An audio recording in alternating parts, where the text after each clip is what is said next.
Tanrı ilə bağlı bir bölmə var idi, axırlarda bir yer idi. Siz inanırsınız 22 dəfə. 22 dəfə daha çox. 22 dəfə daha çox yadda qalıb. İnsana xasdır da yanılma. Düşünmərəm ki, yaxşı müəllimin yerini süni intellekt tuta bilər. Ən əsası da ki, rəssam bir personaj. Yazıcı Allah kimidir, hər yerdə var amma görünmür. Kişilər təbiətcə bir-birini əlaqə etdilər, qadınlar isə bir-birinə nifrət edirlər. Ümumiyyətlə çox inanıram, Çində var bu no degree, no advice. Məcbur eləmək olmaz, uşaq oxumaq istəmirsə. Cahil cəsarətidir o, yox. Mənim xəyal gücüm nə qədər güclüdürsə, sevgim də o qədər güclü ola bilər. Ən çox danışılan yalanlarda mən xoşbəxtəm. Salvador Dali'nin sözüdür, mükəmməllikdən qorxmayın, onsuz da heç vaxt olmayacaqsınız. Olmayacaqsın, bəli. O reallıqdan daha kamil, daha inandırıcı bir illüziya təqdim edir. Dilşad xanım, salam, necəsiz? Təşəkkür edirəm. Yaxşısınız? Çox sağ olun. Əla. Şad oldum sizi görməyə. Deməli, bir neçə vaxt bundan öncə dostlarımız kitablarla müzakirə aparırdı.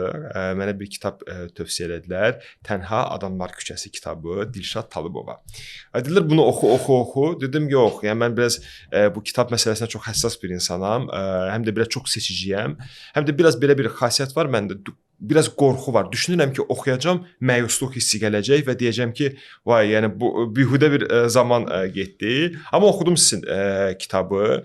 Çox maraqlıdır və komanda ilə məsləhətləşdik ki, sizinlə bir podkast çox təşəkkür edirəm. Çəkək, çünki maraqlıdır və ən əsası da ki, rəssam bir personaj, rəssam baş qəhrəman olduğuna görə bu mənə 2 qat maraq kəsb eləməyə başladı və düşündüm ki, bu araşdırdım kimdir yazar falan və biraz daha dərin qazdım mövzunu, gördüm yox, əməli başda ziyalı, bir çox belə deyək nominasiyaları olan bir insan və dedim sizə dəvət edim, xoş gəlmisiniz. Necəsiz? Çox sağ olun, çox sağ olun. Çox minnətdaram. Kitab oxuyan insanların içində adam yaxşı olur. Təşəkkür edirəm. Və bildiyim qədərində bir kitab deyil, yəni bir çox kitab. Neçə kitab var artıq? İnşallah 8-ci roman gələcək. Nə haqqında olacaq 8-ci? 8-ci roman da yenə də insan haqqında, dostluq haqqında, məhəbbət, təbii ki, həyatın əsas qayəsi məhəbbət haqqında. Hər şey həyat. Əla. Hətta biraz sizi araşdıranda bir məlumat da qabağıma çıxdı. 2 qat qürursa keçirtdim. Sizin oğlunuz Bayraqdarın ilin ən yaxşı mühəndisi seçilib səhv etmirəmsə. Vallahi burada alqışlamaq lazımdır. Həqiqətən bu bizim üçün qürur. Hər kəsin qismət olsun, hər kəsin bütün valideynlərin başına gəlsin. Məncə bu sizin üçün bir həm nəinki sizin üçün, yəni ölkə üçün bir qürur mənbəyidir. Sizlə bir neçə mövzular ətrafında danışacağam. Çünki beynimdə bir neçə suallar var. O sualların cavabını sizin baxış nöqteyi nəzərinizdən istəyəcəm, bir fikirlər bildirəsiniz siz. Birinci bu süni zəka mənim həmişə maraqlı mövzularımdan biri budur. Yəni maraq kəsb edən mövzulardan biri budur. Süni zəka və pedaqogika, müəllimlikdə. Bəli.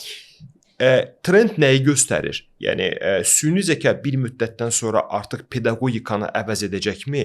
İnsanlar artıq self education, yəni özü təhsil almaq mərhələsinə keçəcəkmi? Yoxsa bu belə bir tendensiya yoxdur? Sizin fikriniz maraqlıdır. Bu mövzuda bir neçə təlimlərə getmişəm mən. Hərdən bu mövzunu qoyanda mən deyirəm ki, əgər bu mövzudan biz danışırıqsa, deməli hələ də müəllimin missiyasını yaxşı başa düşmürük.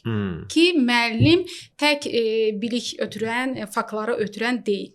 Müəllimin işi təsir etməkdir. Təsir etməkdir. Elmin gözəlliyindən, elmin həyatımızda nə qədər böyük rol oynadığını uşaqlara aşılamaqdır, tələbələrə aşılamaqdır. Ən çox sevdiyim fikirlərdən biridir Doğan Cücəloğlu'nun sözüdür. Deyir ki, əgər deyir dərs xatirəyə çevriləndə ağılda qalır. Xatirə deyir, yəni şəxsi təcrübədən keçirib danışanda. Xatirəyə necə çevrilir dərs? Müəllim dərsi hekayələşdirir. Bu günləri UNESCO-nun müəllimin bacarıqlarının verdiyi təyinatlar var ki, müəllimin bacarıqlarıdır. Onlardan istənilən tək UNESCO-nun yox, istənilən bacarıqların içində storytelling bacarığı işləyir. Ki çox vacib, əsas bacarıqdır. Məsələn, Stanford Universitetində belə bir tədqiqat aparılıbdı ki, 90% tələbələr dinləyicilərə faktlar əsasında, məlumatlar əsasında bir təlimat nümayiş etdiriblər ki, burada dinləyicilər buna qulaq asıb və 10% isə 10% tələbə danışıb hekayə, insan hekayəsi üzərində. O daha çox yəqin ki, cəlb edir. Siz inanırsınız 22 dəfə. 22 dəfə daha çox. 22 dəfə daha çox yadda qalıb. Və Stanford Universiteti bu tədqiqatdan sonra, ondan sonra bir neçə universitetdə bu üzərində storytelling bacarığı üzərində tədqiqat var və görür ki, insanlar ən çox insanın hekayə üzərində nə isə yadda saxlayırlar. Məsələn, biz özümüzdə də 10% deyir ki, o elm sübut eləyibdi ki, biz oxuduqlarımızın 10%-ni yadımızda saxlayırıq. Yaxşıdır məncə, yəni bu. Məncə əladır, yəni yox. Amma 20% isə audio eşitdiklərimizi yadda saxlayırıq. Amma hekayə üzərində çox yadda qalır. Yəni bunun dəqiq rəqəm olmasa da 22 nəfər məsələn hekayə üzərində öyrənilmiş istənilən məlumat. Məsələn bir müəllimdir. Bu hekayəni danışanda orada həyata bir dənə istinad edən bir nöqtəyə toxunur. Onda uşaqların yadında daha. Ya bunu süni zəka da eləyəcəkdi artıq. Yox. Süni zəka hiss etmir. Süni zəka hiss etmir. Baxışa şimdi qədər hiss bahalılaşır da, yəni daha bahalı əmsala çevrilir. İnsan o bayaq danışdıq sizlə şahmat haqqında ki, şahmat haqqında danışır. 15 ildir ən yaxşı mükəmməl şəkildə süni intellekt şahmatı oynayır. Amma insanlar yenə də həyəcan axtarır. Çünki insan sosial varlıqdır. İnsan yenə həyəcan axtarır, insan səhv axtarır, insan yanılma axtarır. İstəyir ki, insanın həyəcanlarını görsün. Çox əla. Məsəl üçün mən şahmat oynaya bilmirəm, amma belə deyək də şahmatdan çox maraqlanıram və şahmatda belə deyək də Duha var da, Magnus Carlsen var. Bəli. Magnus Carlsen bir uduzanda bir elementi vardı. Əlini belə masanın üstünə bərk vurur və səhv xod etdiyini görür və uduzur bu keşə orada. Və insanlar çox uzun zaman onu danışırlar ki, o sərt hətta biz o şəkli və biz onu qısa olaraq verərik podkastın içində. Yəni o səhvini göstərir və insanlara bu xoş gəlməyə başlayır. Bəli, insana xasdır da yanılma. Elə yəni ki, o ən yaxşıdır və idealdır. Görürsən ki, ideal insanlarda da nəsə insana xas bir yanılma olur, səhv olur, nəyisə ehtimal etmə olur. Buna görə də mən heç vaxt yəni düşünmərəm ki, yaxşı müəllimin yerini süni intellekt tuta bilər. Dilşad xanım, kitabınızı oxuyanda bir dənə maraqlı bir məqam var. Çox uzun girməyəcəm o mövzuya. Qısa, çox qısa girəcəm və sizə bir qısa onunla bağlı izah dedikdə yanaşmanızı istəyəcəm. Orada Tanrı ilə bağlı bir bölmə var idi. Axırlarda bir yer idi. Orada deyir ki, Tanrı hər şeyin fövqündə duran bir varlıqdır. Ondan aşağıda olan nə bilim dinlər falanlar, onların hamısı heç birinin olması lazım deyil də. Yəni ki, vacib olan Tanrının olmasını qəbul etmək, digərləri artıq detallardır. Niyə belə görürsüz mövzunu? Yoxsa bu personajın fikridir, sizin fikriniz deyil. Təbii ki, o Flauber'in sözüdür, deyir yazıcı Allah kimidir, hər yerdə var amma görünmür. Və orada ola bilər ki, müəyyən qədər mən varam. Təbii ki, mən varam və heç bir yazıcı onu deyə bilməz ki, mən nə qədər varam, nə qədər yoxam. Bu belə. Amma bu hekayənin yeri idi ki, orada ümumiyyətlə mən inanıram ki, doğru dini Allah bilir. Bu mənim inancımdır. Yəni bəzi şeylər var ki, bu insanın ağlı onu qəbul edə bilmir. İnsanın ağlı bir yerə qədərdir. Dərk eləyə bilmir. O Karl Sagan'ın sözüdür, deyir ki, inanmaq yox, bilmək istəyirəm. Yəni həmin situasiyada da elə bir yer var ki, o bilmək istəyirdi. Qəhrəman bilmək istəyirdi. Və mən orada misal gətirməmişəm, nümunə verməmişəm, amma o Afanasya Nikitinin bir kitabı var. Burada o gedir, səyahət eləyir. 3 dəniz arxasında səyahətdir kitabın adı. Bu kitabda burada gedir, səyahət eləyir və Hindistanda qalır, İraqda qalır, bir neçə yerdə qalır. Onların dini adət-ənənələrini görür və gəlir özünün kitabını yazır və o kitabda belə bir cümlə yazır. Deyir, doğru dini Allah bilir. Doğru dini yalnız Allah bilir. Maraqlı bir məqamı toxundunuz. Dediniz ki, insanlar inanmaq yox, bilmək istəyir də. Bəzən. Amma məncə çox vaxt insanlar bilgi, çünki qeyb insanların məchul olduğu bir şey olduğuna görə insanlar bilgiyə daha hərislilərdir. Bilim nə var, daha arxa fonda daha nələr var. Amma çox təəssüf ki, bu bilgi qısıtlı olduğuna görə heç biz bilməyəcəyik. Amma çox sağ olun. Dediyim kimi, rəssamlıq mənim rəsm çəkə bilmirəm, amma rəssamlarla bağlı çox araşdırmalarım olub və bu gün də oxuyuram. Yəni bir Van Gogh aşiqiyəm. Hətta bu yaxınlarda Amsterdamda olanda Van Goghun muzeyinə gedib muzeyində ona içimdən dedim ki, mən səni 20 ildən çox tanıyıram və indi bizi yaradan bizi qovuşdurdu. Həqiqətən bu kitaba görə çoxdan təşəkkür edirəm, çünki məni biraz da həmin o hisslərə biraz qaytardı. Təşəkkür edirəm. Sosial həyatda olan bəzi mövzular var ki, bir ziyalının fikri mənə maraqlı olacaq. Çünki cəmiyyətdə formalaşan bəzi fikirlər var, cəmiyyətdə formalaşan bəzi yanaşmalar var ki, mənə bir ziyalı yanaşması maraqlıdır. Qadınların işləməsi ilə bağlı son dövrlərdə bu çox aktiv müzakirə olunan mövzulardandır. Əlbəttə, qadınlar işləməlidirmi sualının içində artıq cavabı var mənə görə. Amma məncə bir ziyalı xanımın və bir yazarın bununla bir yaradıcı yanaşması mənim üçün çox maraqlı olardı. Çox düz dediniz ki, insanlar artıq bu cavabı bilir. Bəli. Çünki baxırıq ətrafımıza, hətta bir nəfər iqtisadçı da dedi ki, 90% qadınların arzusudur ki, işləməsinlər. Əgər belədirsə, bizim ətrafımız onu demir. Heç o ciddi rəqəmdir, 90% və ətrafımıza baxırıq ki, heç də belə deyil. Yəni çox imkanlı insanlar var ki, onların həyat yoldaşı, xanımları işləyir. İşləmək, hətta bir psixoloq da belə bir fikir demişdi və çox yəni tənqidə məruz qaldı. Yaxşı, haqlı olaraq insanlar tənqid eləyirdi. Belə bir ifadə işlətmişdi ki, bilmirəm onu burada deyim yoxsa yox, belə bir ifadə işlətmişdi ki, insanlar tələbələrin çoxsu istəyirlər ki, işləməsinlər. İstəyirlər ki, bir kişi olsun həyatlarında, bunlara baxsın. Belə bir fikir. Belə fikir. Çünki tələbəm bunu gətirdi, verdi mənə. Magistraturada tələbəm ki, belə bir fikir. Psixoloq idi. İstəyirlər belə. Bu araşdırmanı özü xanım olaraq da harda aparmışdı, kimlə aparmışdı bu araşdırmanı. Məsələn, mən universitet müəllimiyəm. Universitet müəllimi olmaqdan başqa bir yazıcı olaraq universitetə son 2 ayda 10 universitetə getmişəm. Bu araşdırma hardan aparılıb, kim aparıb? Mən bilmirəm, belə dəqiqliklə də deyil. Çünki qadınlara münasibət fərqlidir. Məsələn, bir kişi lider olsun, bir vəzifəyə gəlsin, o kişini hamı düşünəcək ki, o zəkasının nəticəsidir, gücünün nəticəsidir. Amma bu tək bizim cəmiyyətdə belə deyil ha. Məsələn, belə bir kitab oxumuşdum mən. Kitabın adı Lenindir. Lenin. Bu kitabda elə bir kitabı yazıb Markın Facebookun təsisçilərindən biri, direktorlarından biri. Qadındır, Sandbergdir, yazan xanımın adı. Bu kitabda çox uzun müzakirələr aparıldı bu kitab üzərində. Bu kitabda yazmışdı ki, bütün kişiləri ağıllı kişiləri vəzifəyə layiq bilirlər. Amma qadın gəlib vəzifəyə çıxanda artıq tək kişilər yox, qadınlar özü də bir mənalı baxmır. Məsələn, qadınlar özü də bir mənalı baxmır. Düşün, yazılır, baxaq da bilməm, qadın maşınası tutaq ki, şəkil qoysun Facebook, sosial şəbəkədə. Yazacaqlar ki, görəsən bunun arxasında kim durub. Heç kim bir mənalı yaraşmayacaq. Məsələn, o zəkasının nəticəsi hesab eləməyəcəklər. Məncə artıq bu stereotip yoxdur. Yəni siz düşünürsünüz ki, var Bakıda hələ də. Onu sosial şəbəkədə baxaq da.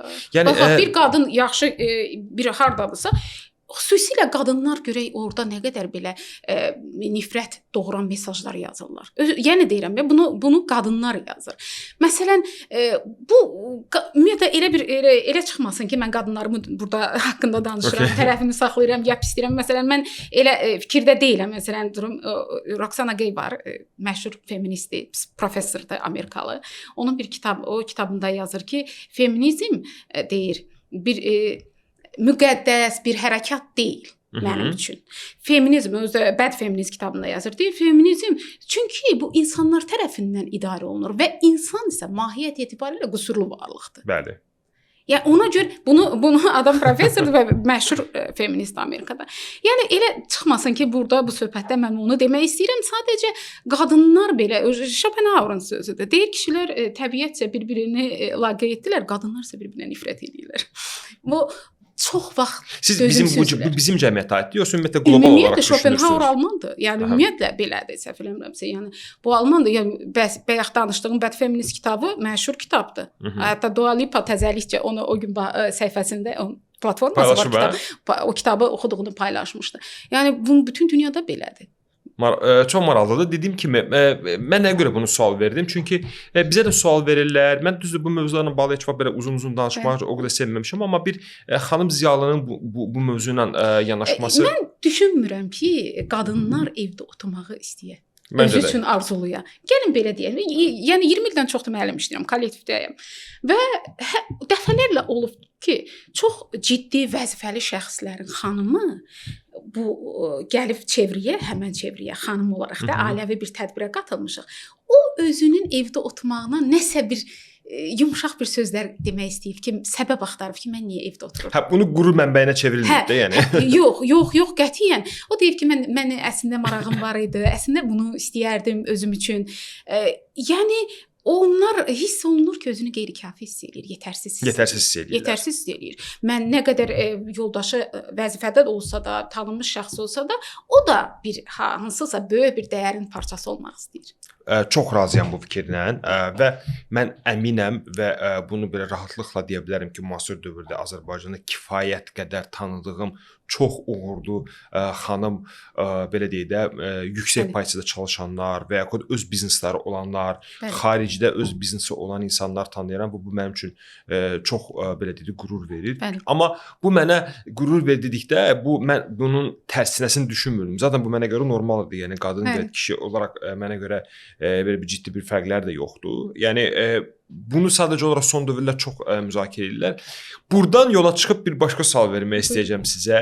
Niyə mən statistika ilə bu yaxınlarda bir statistika çıxdı ki, Azərbaycanda boşanma saylarının sayı çox həddindən artıq çoxalmağa doğru gedir və mən Dreiser, Oscar Wilde, belə deyək də, kifayət qədər klassik ədəbiyyatı oxuyan bir insan kimi mənə həmin dövrlərdə olan belə deyək də, yanaşmalar, həmin dövrlərdə olan münasibətlər və indiki dövrlərdə münasibətlərin biraz cılızlaşması yanaşması var və mənə maraqlıdır ki, nəyə görə indiki münasibətlər tez qopur? Nəyə görə bu statistika günü-gündən artır? Ailə təsərrüfatı anlayışı yavaş-yavaş sıradan çıxmağa gedir. Bu dəyərlərdənmi yola, dəyərlərin olmamasındanmı irəli gəlir, yoxsa nə fakt var, nə arxada fonda bir cərəyan edir ki, biz bundan xəbərsizik? Çox doğru deyirsiniz ki, münasibətlər dəyişir. Burada sosioloq Bamanın sözü yadıma düşür, məşhur sosioloq.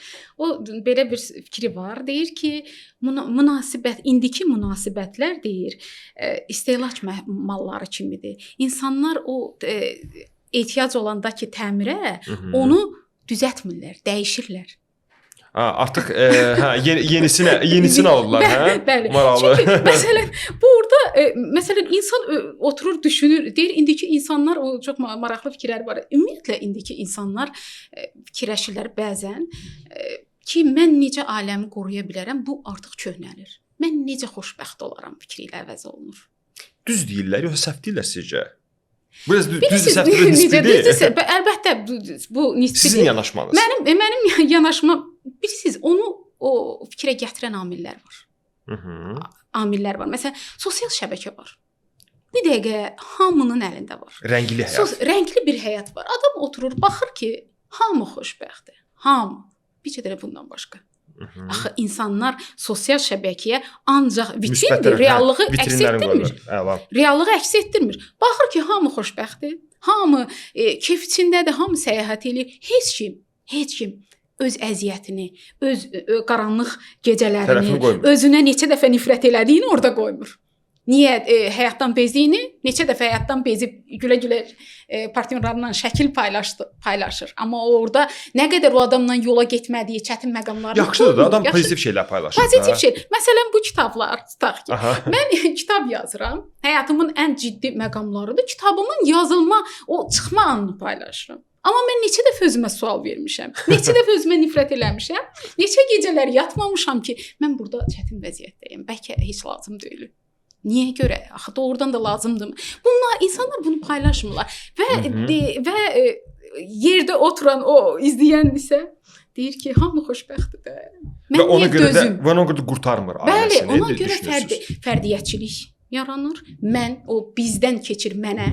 Mən bunu eləməliyəm. Mən daha çox imkanlar. Bayaqları fərqli idi axı. Amma indi baxır, görür ki, kimsə rus dilini bilib, nəsə edə bilib. Yaxud da kiminsə kimya bacarığı ona nəsə elətmək olub. Ya hansısa əl bacarığı var. Nəyisə, hansısa fərqli həyat, xaricə gedib özü üçün iş qura bilib. Bu da fikirləşir ki, mən də eləyə bilərəm. Niyə dözüm? Və niyə dözsün, yaxşı. Bəli, niyə dözsün? Yəni mən bunu sadəcə doğrudan bu sualı belə deyim maraqlıdır mənə ki, yəni siz yaxşı bir misal gətirdiniz. Kim deyirsən sosioloqun misal idi ki, insanlar artıq təmir etmir də, dəyişir. Yəni çox əla bir yanaşmadır. Yəni insana düşür ki, mən ailəmi niyə xilas edim?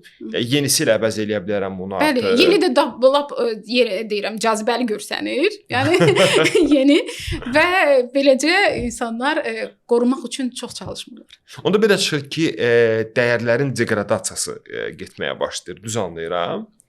Yəni dəyərlər artıq biraz necə eroziyaya məxsus qalır. O bizim üçün qalır. Bugünkü nəsil üçün yox. Bugünkü nəsil bizə başqa cür baxır. Daha barbar baxır.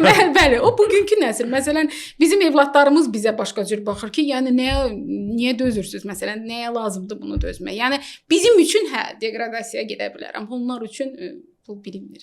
Çox maraqlıdır. Çox maraqlı yanaşmadır. Əslində bu sual haqqında özüm də həmişə bunu bir dialoq aparıram özümdən ki, yəni dəyərlərin rənginin dəyişməsi, yoxsa dəyərlərin kökündən artıq qəlblərin dəyişməsi məsələsi var. Bəli. Əslində mən düşünürəm ki, dəyərlər artıq dəyişib.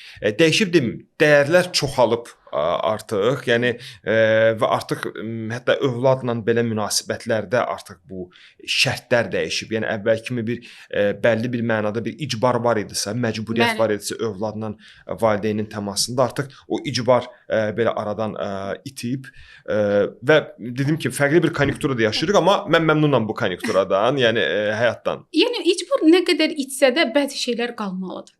Düşünürəm. Misal üçün məsələn mən valideyn idim. Müəyyən qədər dururuq. Uşaq o günlər yeri gəlmişkən bir psixoloqa qulaq asıram, təhsil eksperti kimi danışır, psixoloqdur. Psixoloq təhsil eksperti. Bəli. Ümumiyyətlə çox inanıram bu Çində var bu no degree no advice. Yəni no degree no advice yaxşı ifadədir. Çox əgər sənin dərəcən yoxdursa da sən məsələn bu mövzudan danışma da. Məsələn deyir ki, məcbur eləmək olmaz, uşaq oxumaq istəmirsə. Uşaq oxumaq istəmirsə yaxşı, onu məcbur eləməyək və biz onun belə göbut ifadə eləyəcəm, heç kim olmağını mı izləyək? Oturaq, onu izləyək. Başa düşə-düşə onu izləyək. Biz burada bəyənmirsə başqa yerə. Mən oğlanlarımı 4 məktəb dəyişmişəm. Wow. Burada yoldaş pis olub. Orada mən hamı ilə durub dalaşıb deyirəm. Deyəsi deyirəm ki, sən bunu belə eləmə. Mən özüm uşağımı götürüb dəyişmişəm, çıxmışam. Yəni onu demək istəyirəm ki, məcburiyyət qalmalıdır bəzi yerlərdə. Ola bilər ki, mənim uşağım mənə deyir ki, qəddaranadır, hardasa, hardasa seçimi belə edir. Bilmirəm, bəlkə də deyir. Amma mən hər halda düşünürəm ki, nələrsə eləmişəm ki, o daha yaxşı. Yəni uğur bu günlər Azərbaycan qürur duymalıdır. Qürur duyur da məncə, həqiqətən.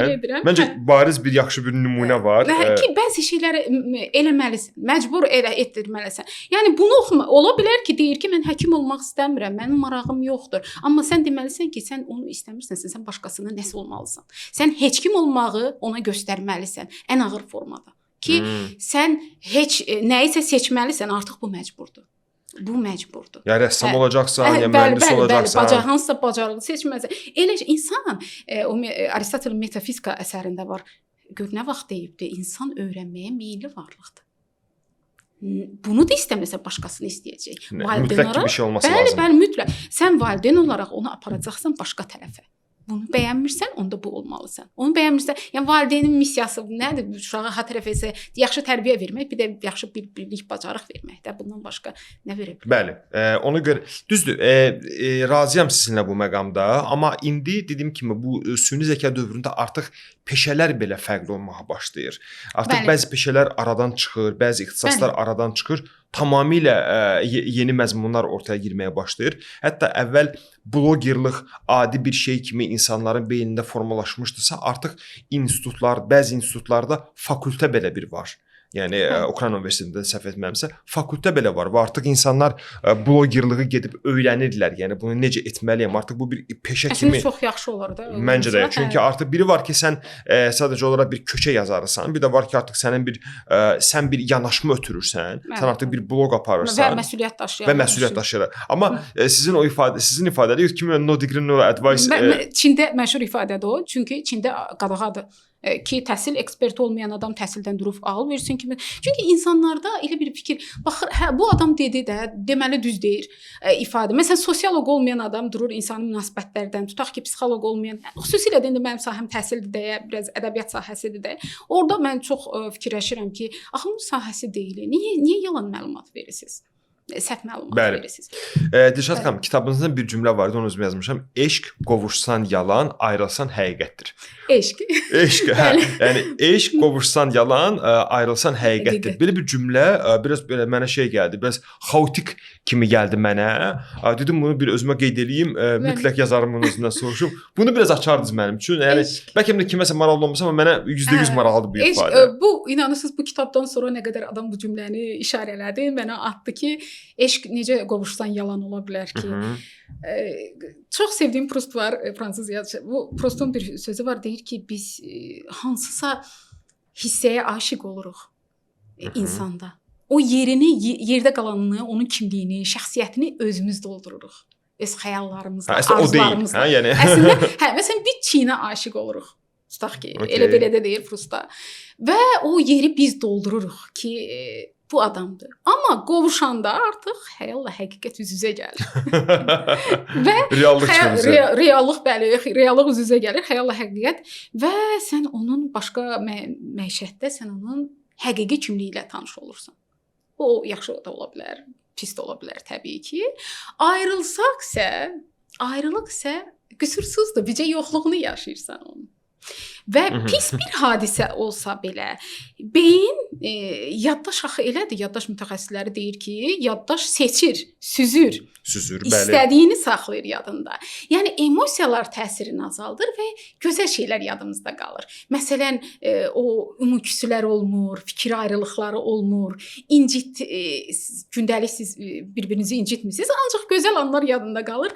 Ona görə də deyir, orada elə bir cümlə var ki, eşq qovuşsan yalan, ayrılsan həqiqətdir. Amma bu ümumi klişe deyil, düzdür? Yoxsa təbii ki, hekayənin məzmunundadır. Bəli, həmin hekayənin məzmununda verilmiş hekayəyə əsaslanan cümlədir. Eşq sözü səhv etməmsə ərəb dilindən tərcümədə, ərəblərdə deyəsən bir bitki növü var. Əşəqədir, yoxsa yalandan səhv edə bilərəm.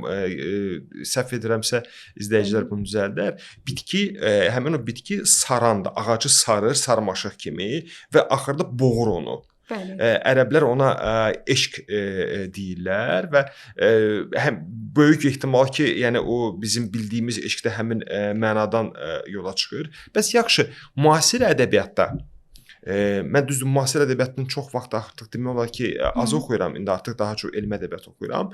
Müasir ədəbiyyatda ümumiyyətlə eşq, sevgi mövzularına yer ayrılırmı? Mənim fikrimi sorsanız məncə o qədər də yer ayrılmır. Çünki emosional artıq mövzuları biraz mən elə gəlir kənarlaşıb. Bəlkə mən yanılıram, sizin fikriniz maraqlıdır. Müasir ədəbiyyatda təbii ki, insan nə qədər varsa var da. Biz sevirik axı. Yəni insan nə qədər varsa, insanlıq nə qədər varsa Şekspir oxunacaqdır. Dostoyevski. Bu insana aid bir haldır. Özü də çox böyük bir hissdir eşq. Çox güclü hissdir. Düşünmürəm ki, ola bilər ki, dəyişə bilər. Eşqin də öz dəyərləri dəyişə bilər, amma eşq həmişə olacaq. Okay. Eşq həm lənətimizdir. Burada cümlə var. Eşq həm lənətimizdir, həm də nemətimiz. Burada kitabda yazılmışdı. Bu kitabı oxumamışam. Gələ bunu. Eşqin adı sənsən. Bunu görə mütləq oxuyacağam bunu. Orada insanların eşqə münasibəti də fərqlidir. Yəni eşq bizi ən güclü adamı belə diz çökdürə bilir. Yəni zəiflik deyil. Zəif olursan da artıq, yox? Məncə biraz artıq o mövzu, onu yaşadığın təqdirdə zəifləyirsən. Yəni çox rahat manipulyasiya olana bilirsən artıq. Çox qəribə tərəfi odur ki, paradoksal tərəfi odur ki, eşq səni elə cəsarətli edə bilər ki, heç fikir bildirə bilmədiyin valideynlərinə gedib deyərsən. Cahil cəsarətidir o, yox? Cahil cəsarətini sənə şir edir də səni biraz, yox? Mən bu eşqin insanın hormonlarını dəyişir və yəni beyinlə bağlı olan bir şeydir ki, sənin hormonların dəyişir və səni fərqli birinə döndərir. Bəlkə adam olmursan. Mən biraz bəlkə fərqli düşünürəm. Mənə elə gəlir ki, insanın kontrolunu əlindən alan hər şey ondan biraz uzaq olmaq lazımdır. Ola bilər, ola Biraz bilər. yəni bu mövzular da biraz bu eşq falan, sevgi bu mövzular da biraz insanın kontrolunu əlindən aldığına görə və sən artıq çox mənəvi, çox belə açılıb, çox belə yəni sən ona məruz qalsan. Sən onu seçmirsən ki, mən aşiq olum ya yox. Biz bilirik başımıza nə gələcək. Van Gogh'un o bir eşq yaşamasını siz məncə yaxşı bilirsiniz. O qulağını belə kəsməsi məsələsini. Yəni mən onu oxuyanda biraz mənim üçün belə çox barbar gəlmişdi. Çox belə anormal bir durum kimi bu yəni dəlidir. Bu nəyinir qulağını kəsib öz sevgilisinə göndərməsi. Bəli. Bu ümumiyyətlə bu hekayədir. Yəni yaradıcı adamdır da Van Gogh da. Yəni bu fərqlidir insanların düşüncəsi. Sənə yazmadım da yazmışdım ki, o kitabımda, birinci kitabımda dərin adamların sevgisi də dərin olur.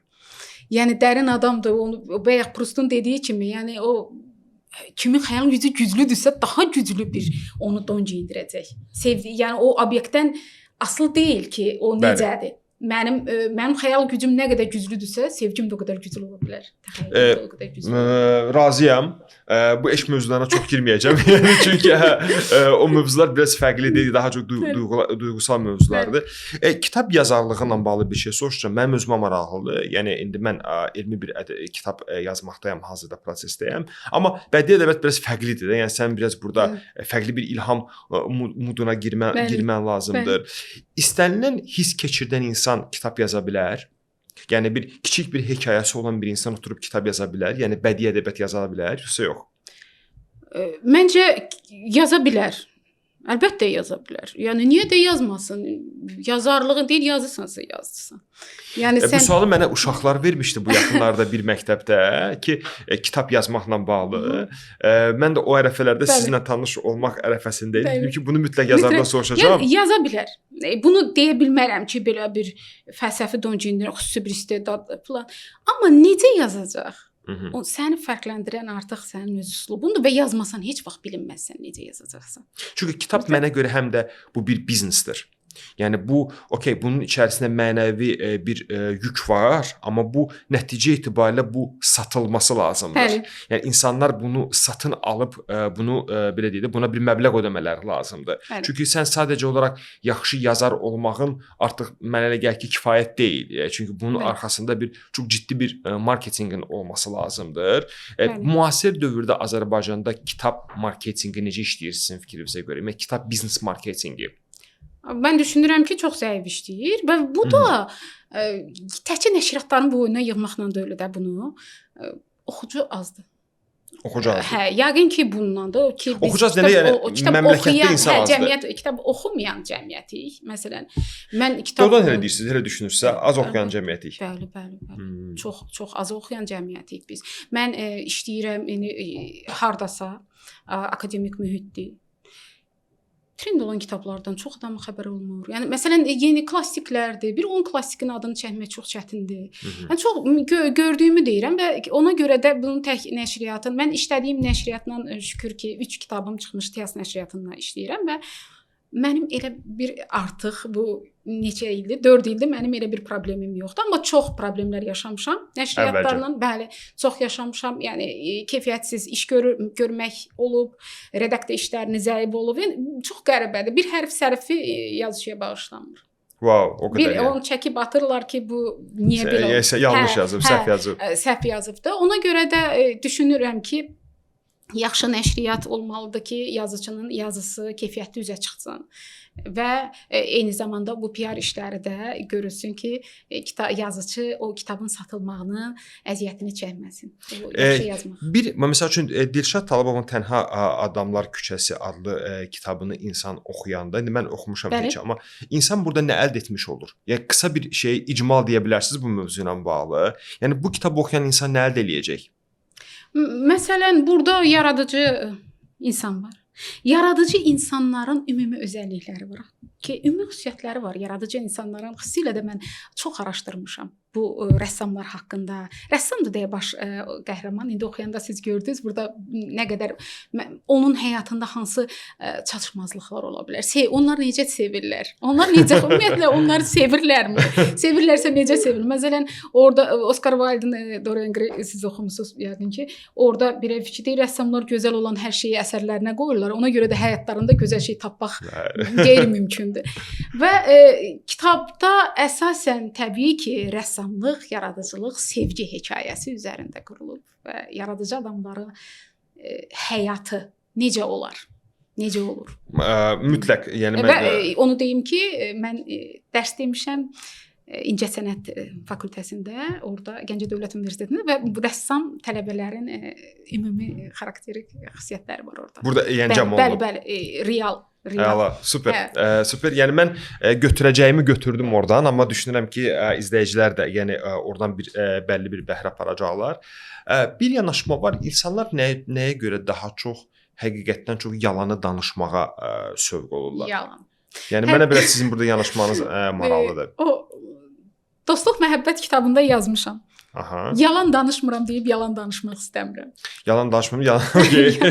Bilirsiniz, bəzən olur ki, belə çox hörmət elədiyimiz, çəkisi olan, nüfuzu olan cəmiyyətdə yekə insanlar da deyir, nəyə nifrət istəyir yalana. Mən heç vaxt yalan danışmamışam. Yalan sizcə biraz həyatda qalmaq üçün alət deyilmi? Məsəl üçün mənim bir ekspertliyim var, bədən dili üzrə ekspertlik. Biz xaricdə təhsil aldıqda hər zaman belə bir ifadə var ki, yalan həyatda qalmaq üçün alətlərdən biridir. Tərifləmirlər ha. Sadəcə onun bir klasteri var da, yəni ki, bu həmçinin bu deməkdir. Yəni mənə maraqlıdır. Yəni bunu ancaq pis klişeyə salmaq düzdür, yoxsa pis bir şeydir? Gündəlik yalanlar hər birimizin həyatında var. Məsələn, o dediyiniz kimi də o məşhur sosiolog Goffmanın da araşdırmasında var bu. Self presentation var ki, insan özünü yaxşı göstərmək istəyir, cəmiyyətdə öz obrazını yaratmaq istəyir və bu aşağıdakı şəkildə belə izah edir ki, yalanı ən çox danışılan yalanlarda mən xoşbəxtəm. İnsan istəyir ki, onu bayaq dediyimiz kimi reallığı əks etdirməsə də elə şəkillər, xoşbəxt şəkillər paylaşır sosial şəbəkədə. Və ən çox danışılan yalanlar mənim üçün fərq etmir. Əslində sən təsir elədiyini, istəmirsən kiminsə sənə təsir elədiyini bildirəsən, zəif görünmək istəməyəsən. Sonra deyirlər ki, istəsəm edərdim. Bu artıq öz egosunu qoruyur. Yəni bu öz egosunu qoruyur, potensialını hörmətli saxlamaq istəyir və ən çox danışılan yalanlar eşq mövzusuna gələcəm. Yenə mən onu çoxdan unutmuşam. Ən çox danışılan yalandır. Banal yalanlardan biri. Bəli. Mən onu çoxdan unutmuşam. Heç kim istəmir ki, bilinsin, öz emosionallığı bilinsin və danışdığımız kimi bunlar insanın obrazlığını idarə eləyir də. Yəni sosial münasibətləri harmoniyada saxlayır, tək qalmır. Bu həqiqətən amansız da axı, mütləq örtük lazımdır. Tək qoyar səni. Çox qəşəng ifadədir.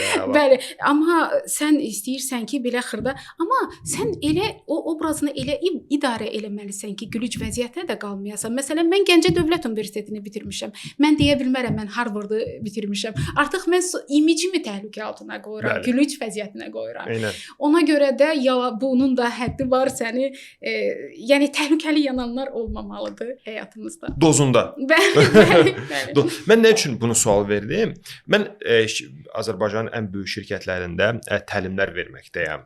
Satış, idarə etmə, emosional zəka və s. təlimlər verirəm və hər dəfə təlimlərdə öz səhvlərimi deyirəm və özdə belə yaxşı rəngli formada çatdırıram ki, bax mən X, Y vaxtı yanlış elədim. Falan səhv etdim. Və insanlar bunu o qədər belə dadlı bunu həzm eləyirlər. Yəni yeyirlər bunu. Xoşlarına gəlir ki, Anar bəyin tutaq ki, X vaxtı bir səhvi oldu. Və bunu mən səhvi deyirəm ki, məsələn, bax, X, Y səhvim oldu, siz bunu etməyin. Sonra falan vaxtı bir dənə səhvim olub, siz bunu etməyin. Və baxıram ki, mən bunu biraz fərqli desəm, yəni buna örtük geyindirib yalan danışsam buna da, deyəcəm nə oldu? Bunun elə hər şeyə, yəni dörtlük adamdır. Yəni belə bir şeylər yoxdur. İdeal adamdır. Yəni belə bir şey olmayacaq da. Amma sən öz səhvlərini davamlı olaraq altına xətt çəkərək rahat və sinəvi önə verib deyəndə ki, mən X, Y vaxt səhv elədim və bu səhvim mənə baha başa gəldi. O insanlara daha cazib gəlir. Düzdür. O Çox düz dediniz ki, səhvini etiraf edən adam böyüyür. Ən Bəli. birinci. Məsələn, mən müəlliməm. Mən səhv deyəndə o uşaqlara səhv etmə imkanı verirəm. Hələ mən öz tərəfimdən deyirəm bunu. Sən səhvini rahatlıqla deyirsən, amma bunu hər adam eləyə bilmir. Ondan ötürü güclü background lazımdır, bilik Məncə bunun adına lazımdır. belə deyirlər. Bir dəfə bir filosof mənə dedi ki, bunun üçün mərifət lazımdır. Yəni mərifət deyirlərdi, mərifət ağırlığı lazımdır. Mərifət lazımdır, amma yenə də sənin özünə inamın lazımdır. Özünə güvənin lazımdır ki, sən onu hansısa bir elementar bir səhv kimi ifadə edə bilərsən ki, mən burada səhv saldım. Amma sən öz rahatlığın lazımdır, sənin elminə güvənin lazımdır ki, sən bunu rahatlıqla deyəsən. Məsələn, rahatlıqla deyirəm ki, orada hərf səhv elədim ya burada ifadədə səhv elədim. Çünki mən inanıram ki, mən onu yaxşı bilirəm. Ona görə mən onu Çox əla. Mən bir dəfə ya oxumuşam ya görmüşəm, artıq informasiya kütləsi o qədər çoxdur. Deyir ki, hətta Waze-lə bir yerə getdikdə, yolda gedirsən də, düzdür. Məsəl üçün orada bir xəritə qoyursan da, buradan gedirəm X bir yerə. Səhv yola girəndə Waze səni çıxardıb demir də ki, "Vəsə qayıt." Sənə anında alternativ yol verir sənə də. Yeni xəritə çizir. Orada da səhv elində bir dənə də alternativ verir. Bir dənə də səhv elində bir dənə də alternativ verir. Düz dəqiqələrin çoxalır. Yəni ünvana gedib çatmağın. Ona görə yəni yanlışlıq, səhv səni durdurmalı deyil. Yəni bu səni davamlı olaraq irəli aparması lazımdır. Çünki müasir dövrdə mən nəyin çox bariz şahid oluram ki, sən bir şeydə dayanırsansa və bir şeydə getmirsənsə də, bu artıq sənin dayanmağın artıq səni geri aparmağa başlayacaq. Sən çox davamlı olaraq səhv, düz, davamlı olaraq rasional addımlar atmaq lazımdır. Mənə maraqlı olan bir şey var da, Dilşad xanım bu kitabları yazanda daha çox hansı səhvləri edirdi? Hansı səhvlər daha çox belə deyək də sizi bu səhvlər biraz hətta belə yorurdu ki, ayda bu səhvi niyə etdim də, məsəl üçün. Çünki mənə maraqlıdır sizin yanaşmanız. Mütləq hər birində səhv eləmişəm. Hər birində hətta məşhur Nobel mükafatlı yazıçı var. Bu o kitab ona sual verirlər ki, kitablarınızda özünüzün səhvinizi tapırsınızmı? Deyir, hətta acığımdan oxumuram. Heç bir kitabını çox gözəl ifadədir. Heç bir kitabımı oxumuram. İnanın ki, məndə də ilk kitablarıma baxıram, indi əvvəlki romanlara 10 ildir yazıram. 2016-da çıxıb ilk kitabım. O baxıram, görürəm ki, də səhv eləməmişəm. Amma mən onu da bilirəm ki, onu səhv etməsəydim indi bunu eləyə bilməzdim. Çox əla, yəni. Ki ona görə səhv etməkdən qorxmaq, həqiqi bu tikilişə sözdür, hamı işlətdiyi sözdür, amma mən eləsəydim indi bunu eləmiş olmazdım. Orada nə qədər səhvim var, bilirəm. Amma yenə də onu mən elə etmişəm. O cəsarəti etmişəm və yaxşı ki etmişəm. Çox əla. Çünki əgər məsələn biz bu yaxınlarda bir cəmiyyətdə oturanda deyəndə ki, sən niyə Dilşad xanımın kitabını oxumamısan deyəndə, məsəl üçün məndə artıq bir şey kimi də bir tənə kimi deyildi və düşünürəm ki, sizin zamanla etdiyiniz hansısa bir yanlış hansısa bir kitabda etdiyiniz yanlışlar indi həmin o mükəmməlliyə gedən yolun bir başlanğıcı olub. İndi artıq çox fərqli bir məhsul ortaya qoymusunuz. Salvador Dali'nin sözüdür, mükəmməllikdən qorxmayın, onsuz da heç vaxt olmayacaqsınız. Bəli. Yəni o mükəmməllik yoxdur, amma mükəmməlliyə gedən sadəcə bir yol var. Yol var. Həmin yolda olacaqsan da, əgər qorxmasan. Çox razıyam. Dilşad xanım, bir dənə sualım var. Əslində mənə maraqlıdır sizin burada yanaşmanız. Müasir kitablar, həmçinin sizin kitablarınız və ümumiyyətlə kitablarda nə dərəcədə həqiqəti ötürə bilir insanlara? Həqiqəti ötürə bilirmi? Ümumiyyətlə həqiqətdirmi? Yoxsa sadəcə olaraq bir uydurmadır və insanların görmək istədikləridirmi? Məsəl üçün burada mənə biraz yoxsa ancaq biznes yanaşmasından o sarı simlərə toxunan mövzulardır, yoxsa doğrudan da həqiqəti əks etdirir və yaxud ola bilsin ki, yazarlar düşünür ki, həqiqəti əks etdirməsi lazım deyil, tək insanlar oxusun. Tək olsun, tək satılsın. Tək satılsın. Bir Nicholas Sparks var, onun çox not dəftərinin məşhur müəllifi. Ona mətbuat konfransında belə bir sual verirlər. Deyir ki, sizcə siz bazar üçün yazırsınız, yoxsa ədəbiyyat üçün? Deyir ki, deyir ki, çünki onun haqqında danışırlar axı ki, siz bazar üçün yazırsınız. Deyir, istər bazar üçün yaz, istər ədəbiyyat üçün, əsas yaxşı yaz. Maraqlı yaz. Və bu günləri biz görürük ki, ən çox trend olan kitablar hansı kitablardır? Yəni maraqlı olan kitablardır. Ümumiyyətlə istənilən sahədə mən adicə müəllimi də deyirəm ki, maraqlı müəllim olduğun qulaq asacaqlar. Akademik tərəfin nə qədər güclüdürsə bunun fərqi yoxdur. Həqiqətən də insan maraqlı, bir müəllim nə qədər savadlı danışsın. Əgər maraqlı olmadısa onu dinləməyəcək. Çox əla vurğuladınız. Bu bir çox şeydə belədir, bəli. Bir çox sahədə belədir. O ki qaldı həqiqət tərəfinə. Bunu həmişə soruşurlar, həqiqidirmi? Həqiqət romanlarda, məsələn mənim romanlarımda həqiqət bir qığılcımdır. Bir qığılcımdır, impulsdur. Amma yerdə qalanını reallıq doldurur. Və reallıq nə qədər var? Maupassant'ın sözüdür. Deyir, həqiqətpərəst yazıcı. Gide Maupassant, çox sevirəm onu. Həqiqətpərəst yazıcı deyir, odur ki, o həyatın bəsit fotosunu bizə göstərmir. O reallıqdan daha kamil, daha inandırıcı bir illüziya təqdim edir. Amma adı üstündə də axı illüziyadır da bu, yox? İllüziyadır, amma o bizə təsir edir. Bizi kövrəldir. Dopamin artırır, hə? Dopamin ifraz olur. O bizi kövrəldir. Anna Karenana'nın ölümünə kim ağladı? Bəli. Yəni o bizi kövrəldir, o bizə təsir eləyir. Və yazıcının əsas məqsədi o olmalıdır ki, həqiqətdən payı olsun. Amma onu bədii təfəkkürün süzgəcindən keçirməlidir. Mütləq. Və mütləq şəkildə o bayaq sual verdiniz ki, çox qısa cavab verdim ki, bəli yaza bilər. Hamı yaza bilərmi? Bəli yaza bilər. Amma yazı yazmaqdan ötürü sən gərək çoxlu kitab oxumuş olasan ki, bədii təfəkkürdən necə keçirəcəksən? O olacaq əgər ədəbiyyat oxumamış bir yazı aqrar təfəkkürün məhsuludur. Deməli, kitab yazmaq üçün kitab çox oxuman lazımdır, yoxsa daha güclü fantaziyan olması lazımdır? Təxəyyül mütləq yəni. Bəli, Faulknerin sözüdür. Deyirlər ki, kitab yazmaq üçün nə lazımdır? Deyir ki, təxəyyül, mütləq müşahidə, bəli, təcrübə. Sonra dayanır, deyir, təcrübə olmasa da olur. Deməli, müşahidə Nobel mükafatlı yazıcıdır və mütləq lazımdır və bunu ifadə edəcək dil lazımdır adama. Təsəvvür eləyin, dil zəngin olmalıdır ki, sən 5 nəfər hadisəni görür, amma bir nəfər onu fərqli nəql edir. Bəli. Mütləq bacarığın olmalıdır, nəql etmə bacarığı və Yaxşı, bərabər qoyub desək, həqiqəti yazmaq lazımdır, yoxsa illüziya ötürmək lazımdır sadəcə? İllüziya mütləq həqiqət payı olan daha insana təsir edir. İnsan özündən olan nəsə axtarır. İnsan səbəb-nəticə axtarır. Özündən xaotik olmayan bir şey axtarır. Ən belə nağılvari bir, məsələn, məşhur, yəqin ki oxumusunuz, məşhur kitab var. O Balaca Şahzadə. Heç. Burada görürsünüzmü, insan hisslərindən söhbət gedir. Nə qədər uydurma olsa da yenə də nəticə olaraq insan hissləridir. İnsanı sevməyidir, peşmanlığıdır, kədəridir. O kitablar oxunur. Və demək ki, həqiqət bəlli bir faiz nisbətində mütləq şəkildə olmalıdır, amma insanlara illüziya, həqiqət mütləq olmalıdır. Mənə yazırlar, Eşqin adı səndə mənə desəm yüzlərlə yazıb var. İnsan yazıb ki, ağladım. Yüzlərlə. Bunun inanın kafedramızda, yəni qonşu kafedradan bir müəllimə vermişdim. Dedi ki, mən ağladım. Bunu ingilis dil müəllimi idi. O dəfələrlə olubdu ki, deyiblər ki, mən gözümün yaşını saxlaya bilmədim də. Adam içindəydim, belə ağladım. İntriqa yaratdınız. Deməli, oxumanız lazımdır. Bilirsiniz necədir? Yəni gör, mən onu onlara demirəm, deyirəm ki, xoş mütaliələr arzulayıram, amma mən görün nə qədər ağlamışam onu yazanda.